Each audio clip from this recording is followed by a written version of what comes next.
Good morning. Some days the hair just does it naturally. I love It's, it. I think that's yeah, beautiful. it's just I couldn't have crafted this with a stylist and a bunch of hairspray. Right, I couldn't have done better. Just woke up and right. God did my hair last night. Well, it is majestic, good sir. It is majestic. Well, I have to. Obviously, my wife does not appreciate it, but there are people. Good morning. So, Blue's one clue here. I'm going to finish my sentence, but Blue's one clue. His name is Darren. He's a regular over at Bible every morning. So, good morning, Darren. And then AC Cruz is good morning, AC Cruz. She's in here. Um, what was I saying? Oh, there are people that are envious of my head of hair. Obviously. There's a guy. There's a guy that's a regular on Sweet Home Maricopa that always, he says it. Back when I was able to spend time looking at the comment section, he would always comment on my hair. I was like, oh, he's jealous. But so my wife hates my hair when it gets long, but I'm in a phase where, gosh, we got to get to our topic. Sorry. Stop talking about my hair. Good to see you, Constitution Good vet morning. Ben. Jacqueline, an original hair day. Yes. Oh, Carrie loves my hair. Don't cut it. Yeah. Okay, good. So, one last thing about my hair.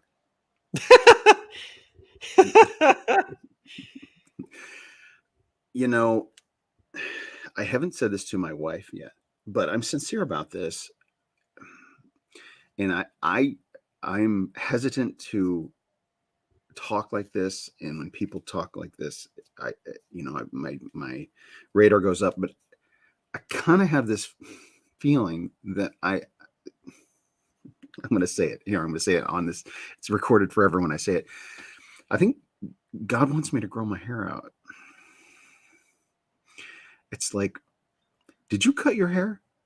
Did you chop off your hair? You had longer hair. I did, yeah. You chopped it off. All right. That was like 3 weeks ago. Oh my gosh. I just noticed you had some hair. But it's like, why am I not wanting to cut my hair? Because I look pretty good with short hair too. And that's why my wife wants it. But I'm in this phase where I feel like I'm supposed to let my hair grow out. And I'm like, Samson, that whole Samson thing. I'm in an important phase in what I'm doing in my life. I'm finishing up a creative endeavor, right? I'm putting a book together, right? It's Right. like almost done. Book 1 of 4, and it's going to be something that teachers at all levels could use in their history lessons as a supplemental material, because it's verified by historians. It will, and so it's like it's something that is going to be entered into the public record once and for all. And it's a creative endeavor. And when you create something, when you put your mind to something, you work really hard and you research and investigate and create and collect and do all this stuff. It's like it's a culmination.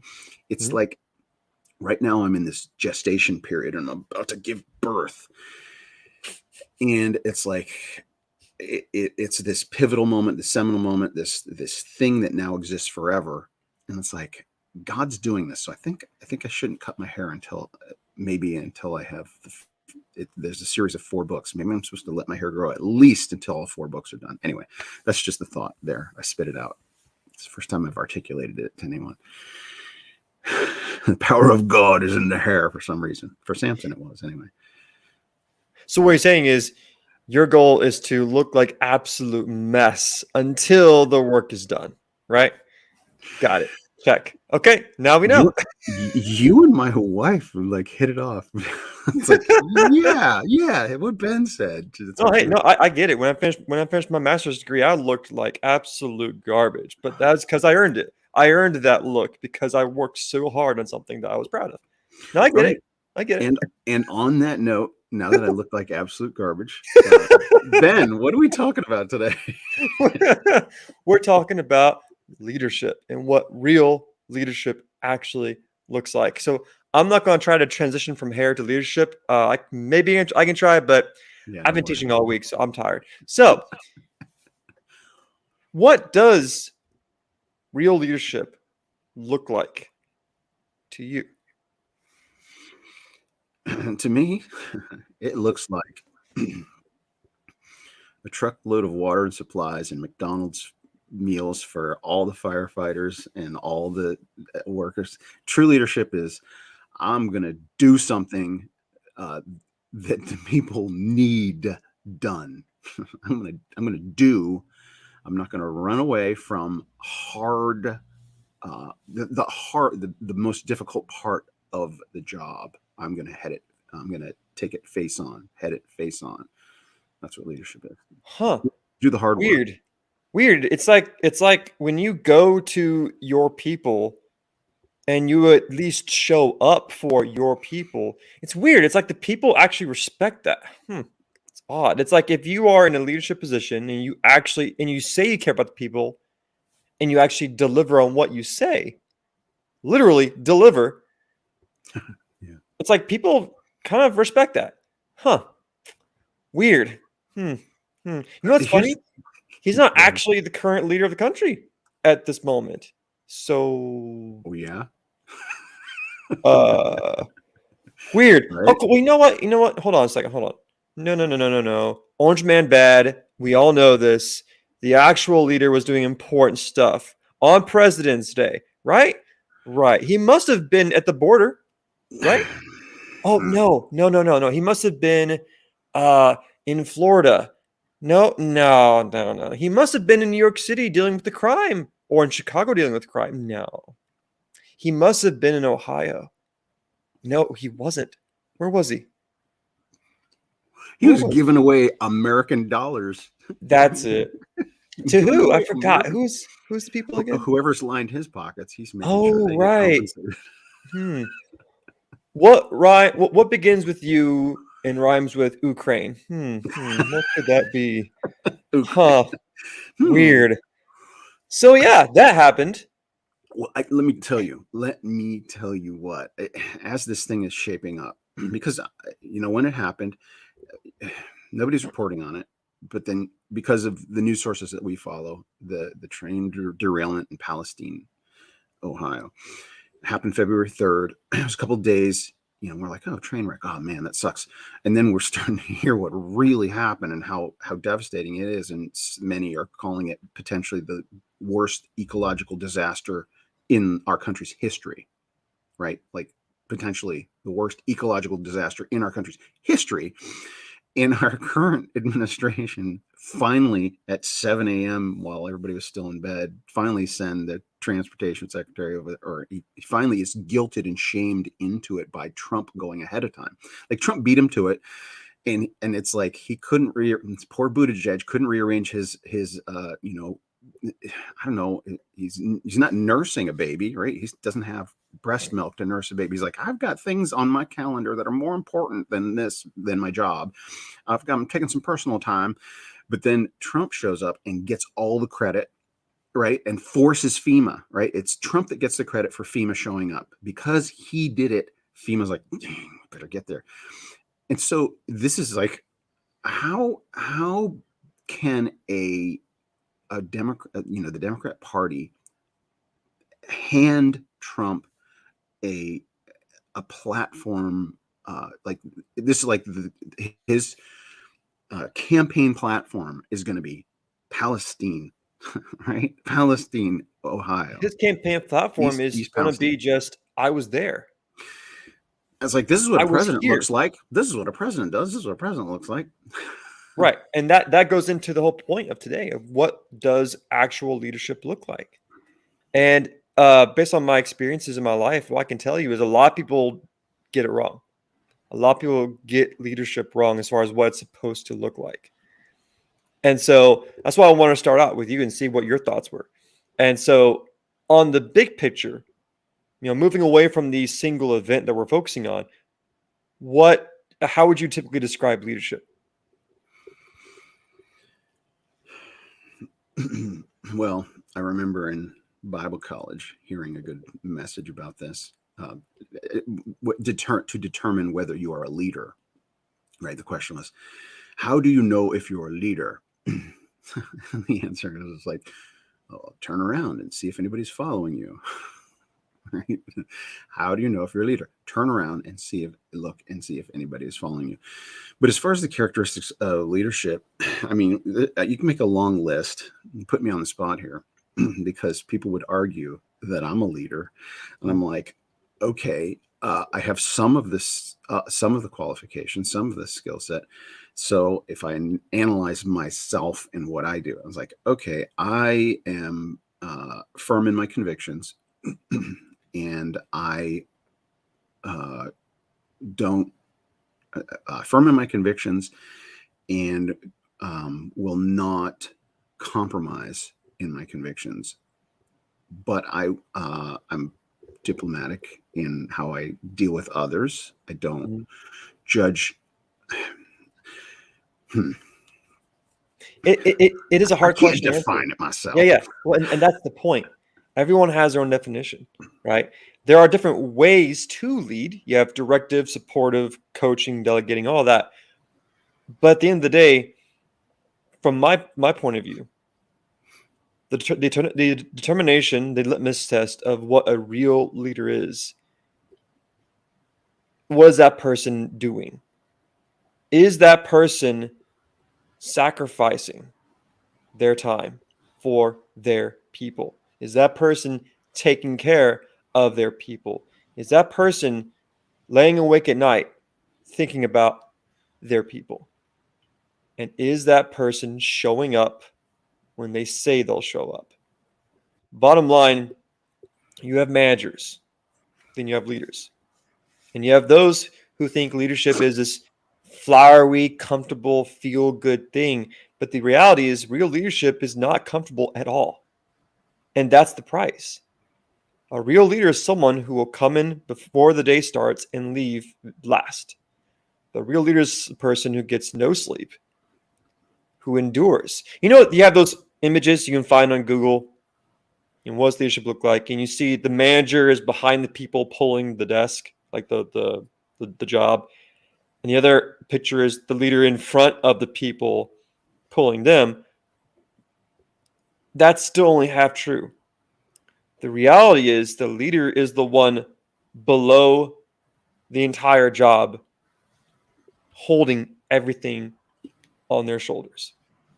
Now, that sounds kind of weird, but let me explain. If you are willing to do whatever it takes to support your people when they fall off, you counsel them, you encourage them, you support them, you get them back up again. When you spend that time supporting your people, when that time comes where you need to take a break, where you need to let off that load, your people will fight for you. They will die for you. They will do whatever it takes to support you because you were there for them. And that's the ultimate point. So going back to the Ohio situation, I've heard arguments saying, "Oh, well, Trump went there just for a photo op. He just went there just to say that he was there and for politics." You know what? Maybe he did. Let's just say he went there just for a photo op. Let's just say he went there just to gain political points. It doesn't matter. What matters is that he was there. What matters is that he showed up. What matters is that he literally delivered water, food, supplies, pallets of it to the average American who is just trying to make ends meet. That's all they need. Someone just to show up. And what's so beautiful about all this, the amount of power that our government has, the amount of technology, the amount of influence that we have, and yet we could not send one person who could do something. Not the EPA, not Pete Booty Woody, whatever the hell his name is. Just someone who will actually provide real, tangible support. Cindy Bennett in the comments hits on one of the things that was just occurring to me. It's taking blame, taking responsibility. Is taking credit and blame are two sides of one coin, right? You are responsible which is a good and a bad thing, right? And not taking the credit when it's all good news and shirking the responsibility, the blame when it's bad news, right? And so uh, one of the things that stood out to me was yesterday or the day before when I was reading about it. It was Pete Buttigieg. I guess it was yesterday morning when he showed up. He shows up and he's got his press secretary or somebody with him, like, and there's cameras everywhere, right? It's a new era, right? Everybody's a reporter. Everybody's a reporter, right? And everybody's going to be in your face. And so he shows up, and there's people filming, and the press, Buttigieg's personal press guy or whatever, or press guy or girl, I don't remember, was like not wanting to be on camera. I was like, don't put me on camera. I'm like, are you kidding? What's leadership? Right? This is not a popularity contest, right? That's the problem. Like, people think, oh, I'm popular. I'm in a position of power. I want this position of power. And I say this from personal experience. When I was, I think it was like a fresh, it was ninth grade, but my school was 7th, 8th, and 9th. So it was like the top dog. And I was at this program for smart kids that were poor, right? Smart, poor kids that couldn't afford, to know that they're supposed to go to college, but they have what it takes to go to college. And so I was at this program. There's like, 50 of us in this program. And it was a 6-week summer program at this university. And we were going to elect a student body. And I'm like, hey, I'm going to run for student body president. First time I ever, like a leadership position, first time I ever thought, hey, let's do this. I had a lot of friends there, people like me, and I made posters and I won, right? I won the popularity contest. And I didn't do a thing. I didn't establish a government or anything. I was just like, oh, I won, and now what? I hadn't put any thought into what it means to be the president of this body. I didn't put any thought into it. I just like, I can win that.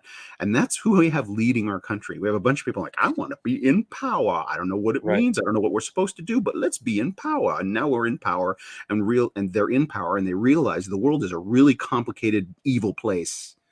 And if they don't believe evil exists, then evil is going to run rampant over them, right? Or they're going to be, right? So you're either complicit with the evil, or you're incompetent and complicit with the evil.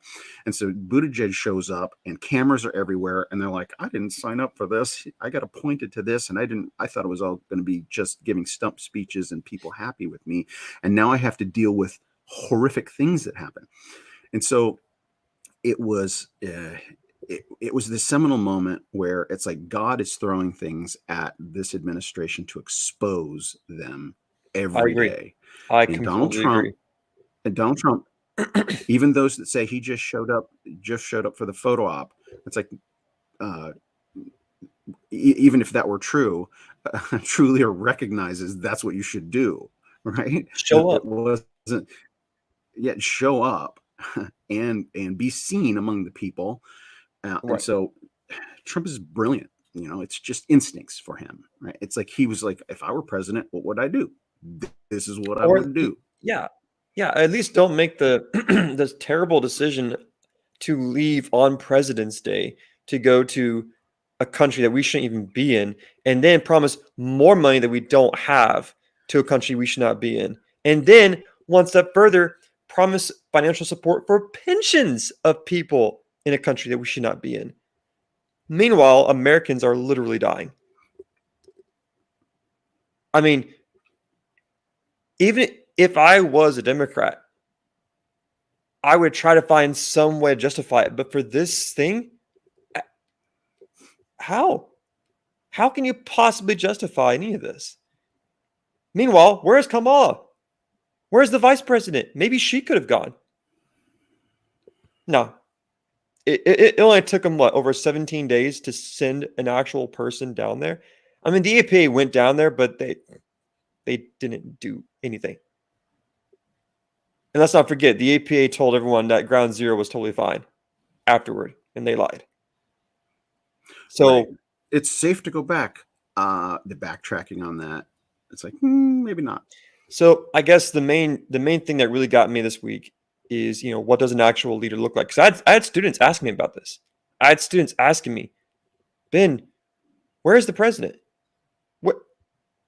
And these are students not on one side of the aisle. These are students from all walks of life, all beliefs, and they're all asking the same question: where is the president? Where's our leadership? Where is the people in charge of this country? And to be fair, a lot of my kids do not like Donald Trump at all, but they at least acknowledge, at least he showed up. At least he gave them free food, free water. These are things that people from all walks of life can agree. And this has been the reoccurring pattern, right? All these things that people left and right of the aisle can agree on. We need gas, we need food, we need supplies, and we need a border that is not overflowing with human smugglers and fentanyl. And so, bottom line, what does leadership look like? It's a leader as someone who's willing to get in the trenches with the people and be there with their people. And that's what we saw.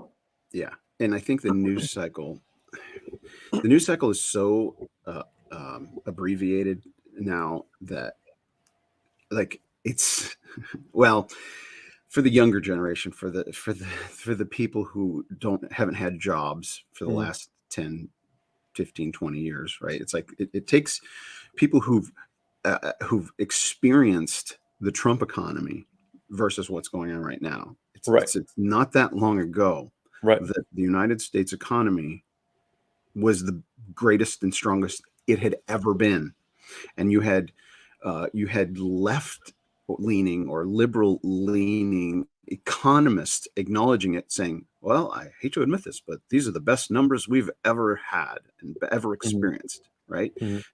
Trump had plenty of problems, plenty of issues, but he knew how to cut the fat and grow a business, right? To cut away the barnacles, the things that hold back the thriving. And when everybody prospers, it's right. When everybody prospers, all boats rise. Right. That's weird. It's like he has experience in that arena.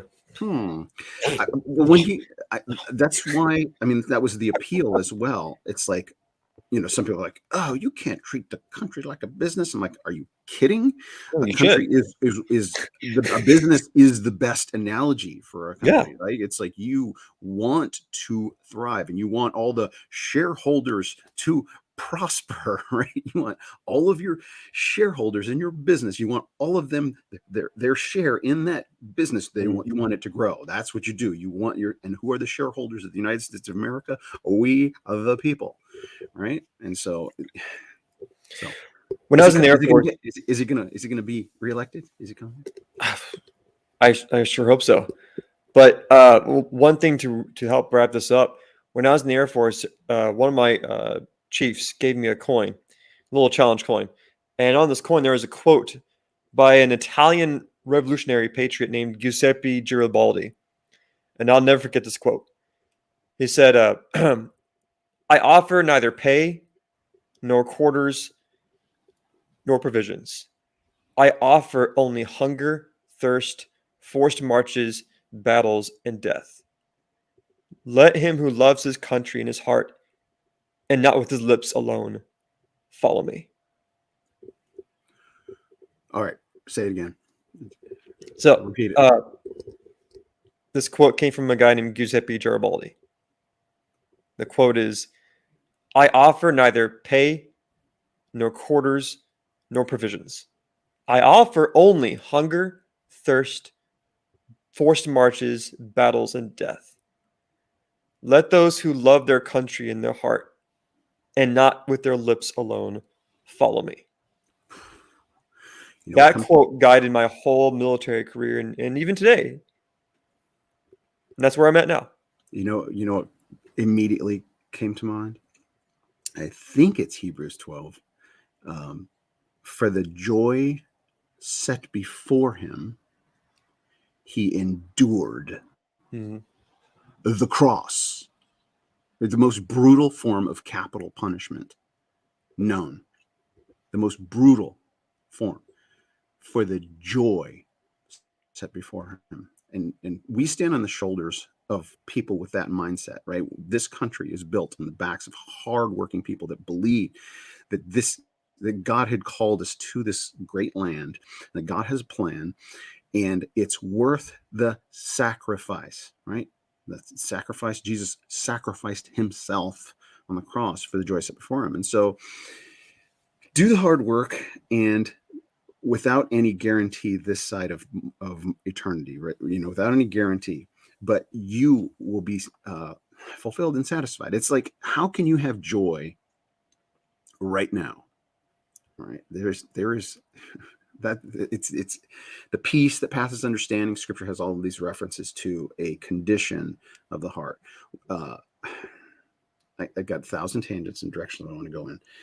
It's frustrating to see what's going on at the highest levels of the world, but our nation in particular, this great nation. But I just listened to a message from Doug Wilson, and he's talking about Micah chapter 9, and he goes off on how God knocks down idols, how God tears down idols. And he goes, you know what idols we have had in our country? Higher education, right, has been an idol. People think that that's the key to success. And look what's happened to higher education. Higher education, you have people fleeing from it, right? You have them going out of business. And, more universities have closed in the past 3 years than ever, right? And you have the halls of our institutions that used to look for the best and the brightest are now just looking for skin color, right? And so the academia is that idol is falling, right? What's another idol? The U.S. military, right? The greatest, the strongest, right? You have the most powerful U.S. military. Afghanistan, right? That is an idol toppled, right? The presidency, the presidency of the United States, this great idol, the presidency. And like, so God is knocking down these idols that people have put their trust in. Anything you put your trust in over and above Jesus Christ is an idol, and God is knocking them down one at a time. And it's like he's doing it, and it is glorious. Like, we look at these things and it's horrific. It's horrific. It's like, no, it's actually good. It is shattering people's trust in all of the things they put their trust in. And that's how you can have peace in the midst of this. How you can smile. You can smile and laugh and have a good time knowing God is in control. Those idols, they're being crushed and demolished right before our eyes. It's incredible. And people have to suffer. Right? Jesus suffered more than anyone, just so that those people who have to suffer now can realize, okay, part of this existence is guaranteed suffering. But as long as our Lord has shown us there is eternal bright light at the other side, right? Well, and that's the thing. That's the thing that a lot of people get wrong about leadership.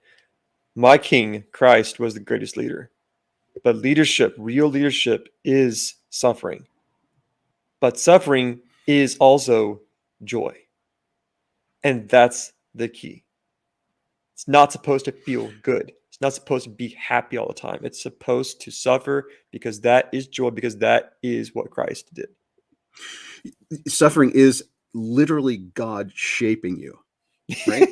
Yeah. It's like every suffering is like, that doesn't feel good. He's like cutting away the things And that is joyful. Anything that doesn't look like Jesus. It's like that beautiful story of, you take whether it's a wood carving or a sculptor. I forget, like, this was asked of a sculptor. How do you